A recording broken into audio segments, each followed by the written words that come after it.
Welcome to the program. I'm Jeff Schechtman. In a political landscape increasingly defined by division, understanding the emotional underpinnings of our differences has never been more crucial. As we approach what may be the most consequential election in over a century, we find ourselves grappling with questions that go beyond policy and cut to the heart of American identity. Why do some voters seem to act against their own economic interests? How has a sense of lost pride shaped the political right? And perhaps most pressingly, how can we bridge the empathy gap that threatens to tear our country apart?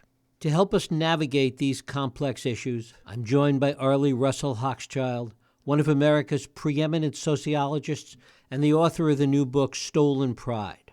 Building on her acclaimed work in Strangers in Their Own Land, she takes us deep into the heart of Appalachia, exploring how emotions like pride and shame are reshaping American politics. In Stolen Pride, she introduces us to the concept of the pride paradox and helps us understand the complex emotional landscape that's driving support for right-wing politics in economically struggling regions of America.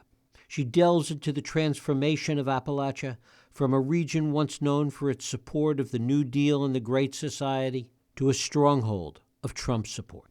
Hochschild's work examines how the closure of mines, the death of small towns, and widespread self-medication have led to a profound shift in political allegiances. She explores how the satisfaction of hard work well done has been replaced by existential despair, and how this loss of usefulness and meaning has manifested in resentment towards immigrants, liberals, and the urban elite.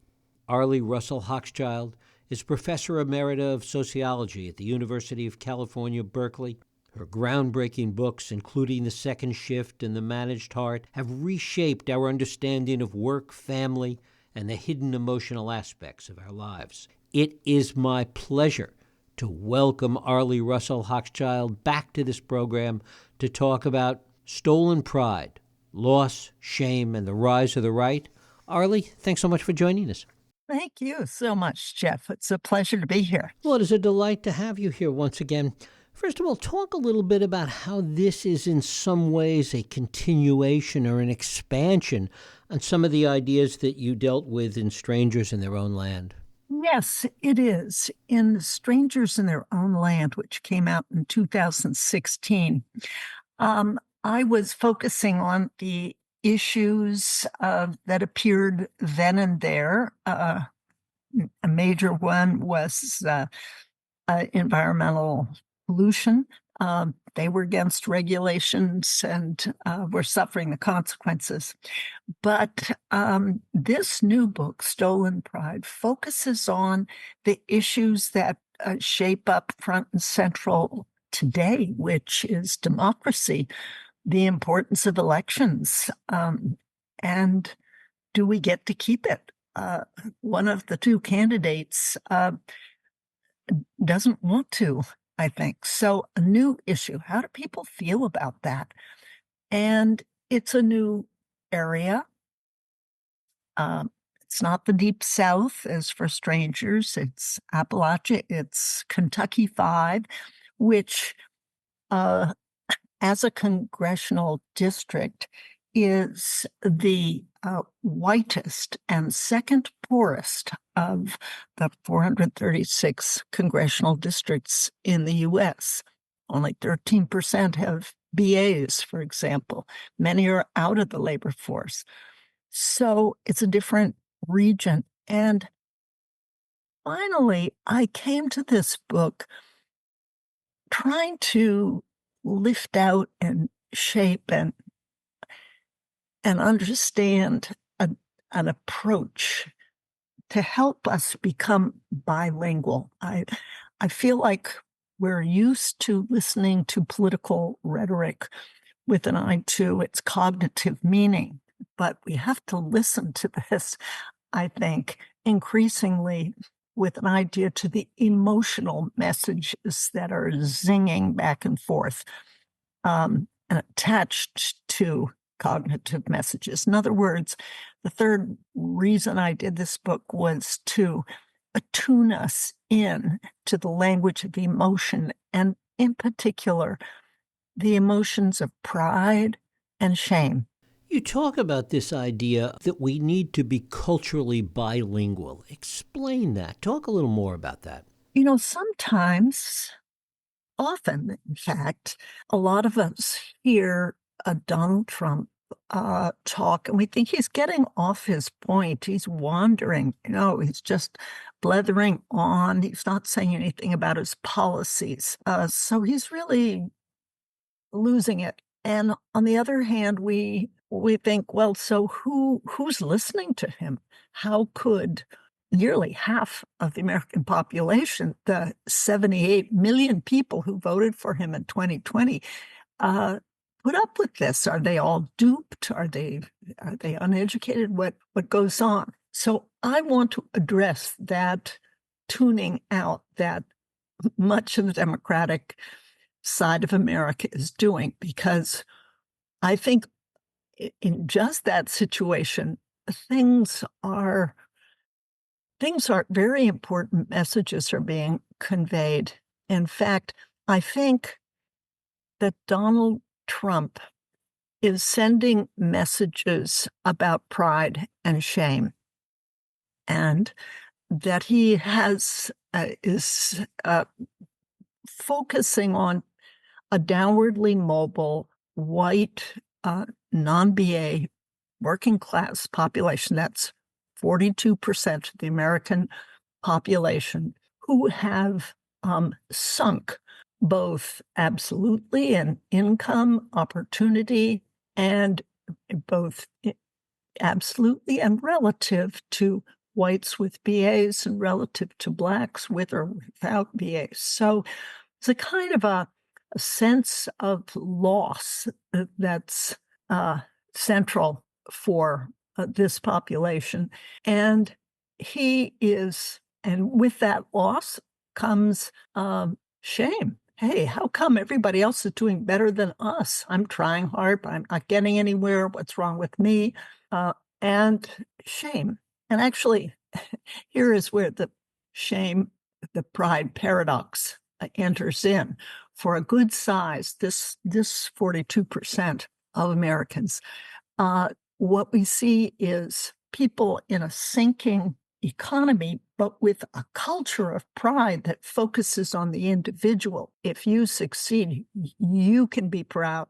You did that. And if you fail, that's on you. You should feel shamed, not working hard enough. So it's, on the other hand, in blue states, what you have is a more upward mobility, more chances, more job opportunities, and a more circumstantial culture of pride, so that if you succeed, you say, partly it's due to my efforts, but other factors are entering in. I'm in a good job sector, or my race or my ethnicity is helping or hurting me. More circumstantial. And if you fail, you don't take it that personally. So people in the pride paradox are those who have a more old-fashioned culture of pride, more individual-oriented culture of pride, and they're struggling financially. And it is to that shame-prone sector that I think Donald Trump has got his megaphone out.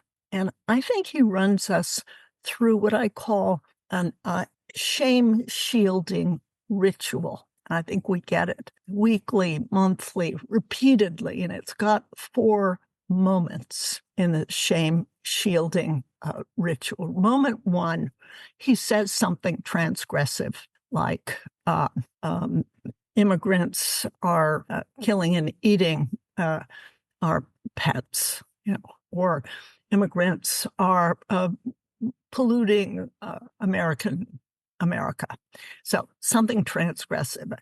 That's moment 1 in this ritual. Moment 2, the punditry shames Donald Trump. It says, you can't say a ridiculous thing like that. You can't say something that's not true. It's not true. Immigrants are not eating pets. Okay, that's moment 2. Moment 3, Donald Trump becomes the victim of the punditry's shaming. Oh, look how they're beating me up. Oh, look how uh, I'm I'm hurting because of this shaming. Uh, I'm a victim like you, my followers are a victim. In fact, they're coming after you and I'm taking the hit. So I'm the victim. That's moment 3 in this ritual. And moment 4 is Donald Trump roars back at the shamers. Look at what they're doing. They're responsible for my pain and your pain. He has, in these 4 moments, moved shame to blame. And there's something cathartic about that for many on the right. And I feel like the left, liberal side of America tunes in to moment 1 and moment 2, the transgression and the shaming. And the right side of America tunes into moment 3 and moment 4, the Trump as victim and the roarback. And so we need to become bilingual and see that within the rant, there's an emotional message being sent. And that's important because today, a lot of Americans in this sinking sector have given up on government and turned to a charismatic leader. And Donald Trump is a charismatic leader, and he leads in a different charismatic kind of way. It doesn't have to do with policies. It does have to do with his relationship to his followers. And I think it has this function, pride, again, isn't just empty rhetoric for him. Is something restorative that people, his followers, feel in it. So that's what I mean by being bilingual, that you tune into messages that aren't perhaps intended for you, but that are going on. And we need to be able to learn to talk to people we disagree with so that they can hear us and we can hear them and offer some real and better solutions to the problems they do have. Does that need for being culturally bilingual, does that work both ways, though? Does there have to be some kind of a substitute for the shaming and the rhetoric of somebody like Trump? An understanding of the changes that have taken place in our society and a way for the people in Kentucky to understand that? Yes. Sadly, studies show that actually people on the liberal side of the spectrum are more likely to cut off a conversation if someone says something they disagree with. And people on the left side are less likely to correctly estimate what their adversary actually believes than are people on the right. They're a little better at estimating what it is people on the left actually believe. So, there's a paradox that's become my favorite word because while the left are a little more turned off and reach out less, studies show that people on the right are more likely to open out to people on the left if they sit down with them, face to face and get to size them up in a personal way. So the very thing left isn't offering, the right seems to need. We used to have, just backing up from this, labor unions were an important part of American society, and they were basically institutions that connected blue-collar workers to the Democratic Party. And with offshoring in the 70s and 80s, labor unions kind of lost power. They only represent, 9% of in the private sector workers. So there isn't a kind of institutional connection. We've lost that. We haven't got a kind of substitute for it. And so we're left to kind of struggle with more personal a kind of building bridge buildings, which I do think we need more of. But one way or another, we have to be thinking about how to talk across the divide. And I found many surprises in my 7 years of hanging out in Pike County, Kentucky, middle of Appalachia. Coal jobs were out, opiates were in. I write about a white nationalist march that comes to town. It looked like a perfect storm to me. But in doing this, I met people, 80%, by the way, in this congressional district, Kentucky 5, voted for Donald Trump twice in 2016 and 2020. And I found many surprises. While it was coal country, they were very interested in putting solar panels on some of these sawed-off mountains. There was, some 50 mountains in Kentucky that had been 300 mountains, sorry, that where mountaintop removal had been. But they wanted to put windmills and solar panels on top of these mountains. They were interested in alternative energy. That was a surprise to me, and that's a crossover issue. And one man, I'll tell you the story, he said, I won't give you the name of this person, but I began to feel really an empathy for this undocumented young man that works at a Mexican restaurant my wife and I love to go to. And I see him, he works so hard. He's mowing the lawn on Sundays, hardworking guy. And he admired him, this undocumented worker. He's a big Trump person. Trump is talking about trucking such people back across the border. But this young man, this undocumented worker, got COVID. And so the MAGA-minded businessman I was talking to said, I didn't want him to get sick. And I told him, if your temperature gets over 100, call me. I will get you medical help.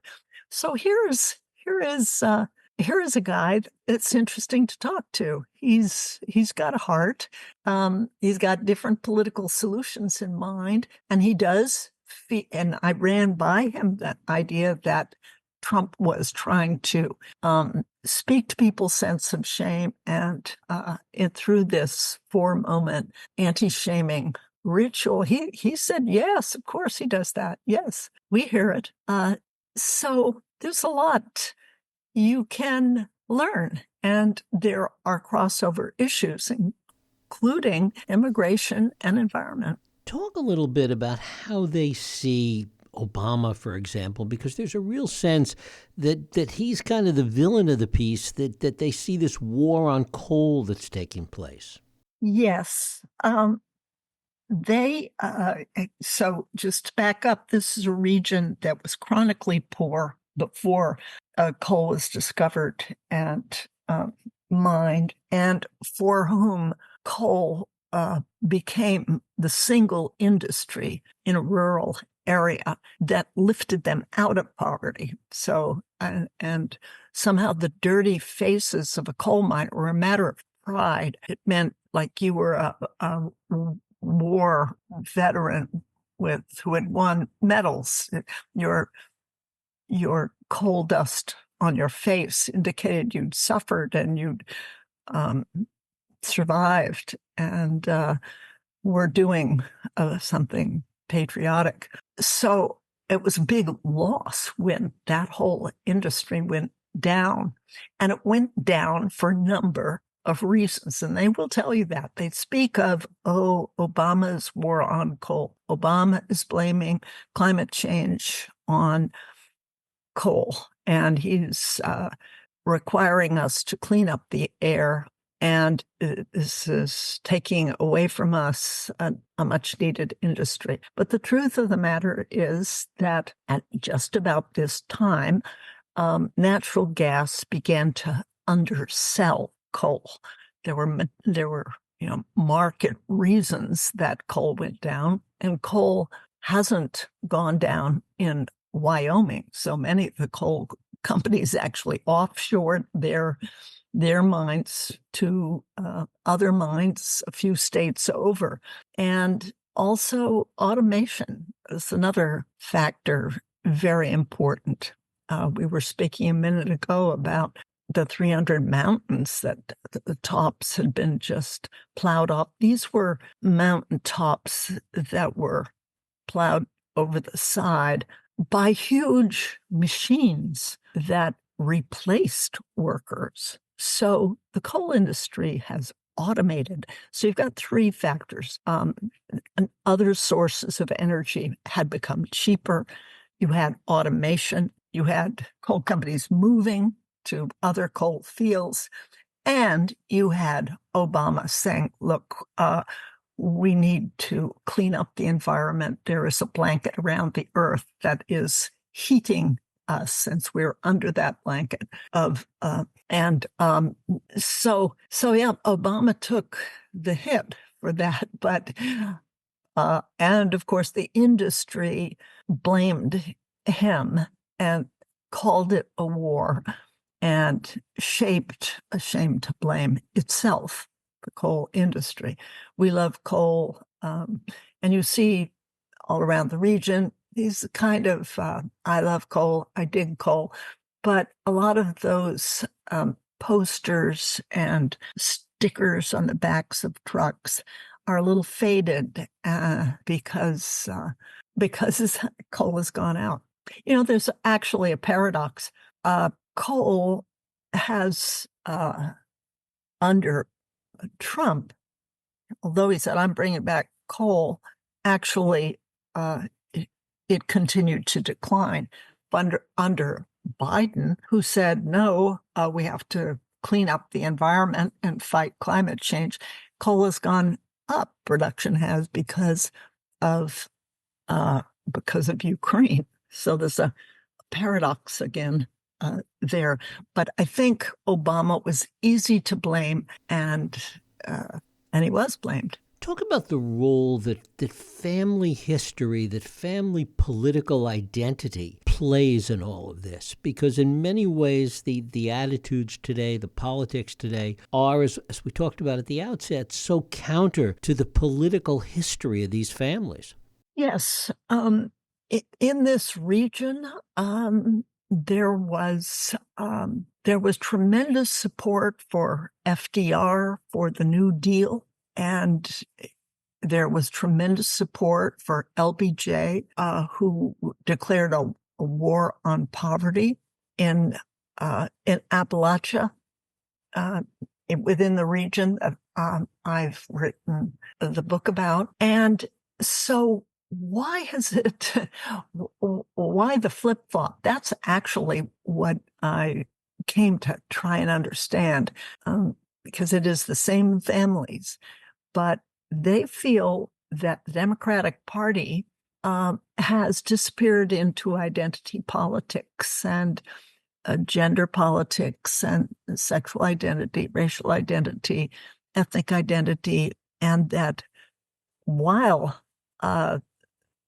these are issues of importance, they feel a missing discussion of social class. One man told me, I grew up in Murray's trailer court, and I'm trailer trash, okay? He tells me.